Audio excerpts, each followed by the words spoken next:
खुला है Bharat coking coal का आईपीओ और ये है एक सरकारी कंपनी जो कोल इंडिया की सब्सिडरी है। और इस कंपनी के बारे में कुछ बहुत अच्छी अच्छी बातें जो कान खोल कर आप सुन लीजिए। प्रमोटर जब कोल इंडिया जैसा मजबूत हो तो जाहिर सी बात है कि फायदा तो होता ही है।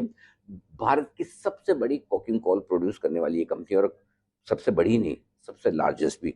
बड़े भारी भरकम रिजर्व से आने वाले कई सालों के लिए इनके पास कोकिंग कोल निकालने के लिए पर्याप्त है। इसके अलावा कोकिंग कोल की डिमांड बहुत मजबूत है।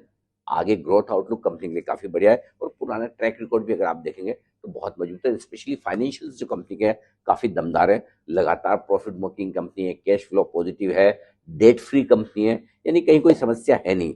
अब देखिए, इसके वैल्यूएशन अगर आप कंपेयर करें तो कोई ऐसा लिस्टेड कंपनी तो है नहीं जिसके साथ कंपेयर करके और कोई कोकिंग कोल बना रहा इसको और इसको कंपेयर कर लो ना। तो ऐसे में हमने इसके वैल्यूएशन कंपेयर किए ग्लोबल पेयर से। दुनिया भर में बाहर जो लिस्टेड कंपनियां हैं उनको किस तरह के वैल्यूएशन मिलते हैं। तो अच्छी बात क्या है, भारत कोकिंग कोल के वैल्यूएशन जिस पर ये आईपीओ लेकर आ रहे हैं 21 से 23 रुपए का जो प्राइस बैंड है, सस्ता है कंपेरेटिवली, ये एक अच्छी बात है। नेगेटिव क्या है? ऑनेस्टली कुछ है नहीं नेगेटिव, फिर भी मुझे बताने तो मैं बता रहा हूँ। पहला, ज्यादातर बिजनेस झारखंड और पश्चिम बंगाल में, और जहाँ माइंस होगी वहीं बिजनेस होगा। 75% आय सिर्फ कोकिंग कोल से आती है, बिजनेस ही वही है तो वहीं से ज्यादा आएगी। भारी बारिश होने पर माइंस वाइंस में पानी भर जाता है, इससे प्रोडक्शन पर असर पड़ता है। इसमें आप और हम क्या कर सकते हैं, कुदरत का करिश्मा है।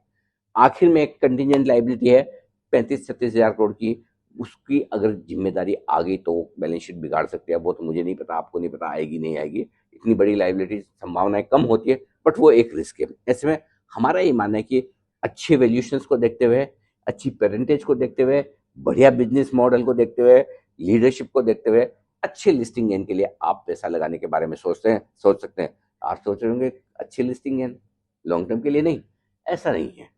देखते हैं लिस्टिंग कितनी बढ़िया और कितनी दमदार होती है, तब हम लिस्टिंग पर डिसाइड करेंगे कि अगर ढीली लिस्टिंग हुई तो हम लॉन्ग टर्म की बात करेंगे। लेकिन अच्छी लिस्टिंग हो गई तो कई बार बड़ी लिस्टिंग के बाद स्टॉक ठंडा हो जाता है। तो लिस्टिंग के बाद क्या करना है, लिस्टिंग के दिन डिसाइड करेंगे ना।